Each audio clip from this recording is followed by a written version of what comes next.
Hi guys, இன்னைக்கு என்னோட birthday. அதனால் நம்ம இன்னைக்கு என்ன பண்ண போகிறோம்னு பார்த்தீங்கன்னா, எனக்கு இன்னையோட 30 வயசு ஆகுது. அதனால் 30 பேருக்கு நம்ம இன்னைக்கு வந்து சாப்பாடு வாங்கி தரலாம்னு சொல்லி தான் பிளான் போட்டிருக்கோம். சரி வாங்க, இப்போ நம்ம போய் சாப்பாடு வாங்கி தரலாம், வாங்க போகலாம். இப்போ நம்ம கடைக்கு வந்துட்டோம். கடையில் போய் நம்ம 30 பார்சல் சொல்லிட்டோம். பின்னாடி நமக்கு பார்சல் கட்டிகிட்டு இருக்காங்க. இப்போ நம்ம சாப்பாடுலாம் வாங்கிட்டு நம்ம பஸ் ஸ்டாண்ட் வந்துட்டோம். பஸ் ஸ்டாண்டில் நான் வந்தோடனே ஃபஸ்ட்டு பார்த்தோன்னே இந்த அக்கா வந்து வீல் சேரில் உட்காந்துட்டு இருந்தாங்க. சரி, அவங்களுக்கு தான் நம்ம முதல் சாப்பாடு கொடுத்தோம். சாப்பாடு கொடுத்துட்டு தண்ணி கொடுத்துட்டு அப்படியே நம்ம அடுத்த பஸ் ஸ்டாண்டு உள்ளே போயிட்டோம். பஸ் ஸ்டாண்டுக்குள்ளே போனால் நிறைய பேர் இருந்தாங்க. நிறைய பேருக்கு போய் பேக்கை போய் வச்சேன். அப்புறம் எல்லாரும் வந்து உடனே வாங்கிட்டாங்க. எல்லாமே உடனே காலி ஆயிடுச்சு.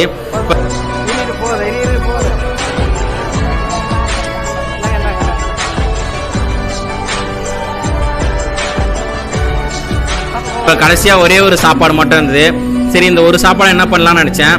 பர்த்டே பாய் நானே சாப்பிட்லான்னு சொல்லிட்டு தான் நான் எடுத்துகிட்டு வந்துட்டேன். வாங்க நம்ம இதை சாப்பிட்டு பார்க்கலாம் எப்படி இருக்குன்னு.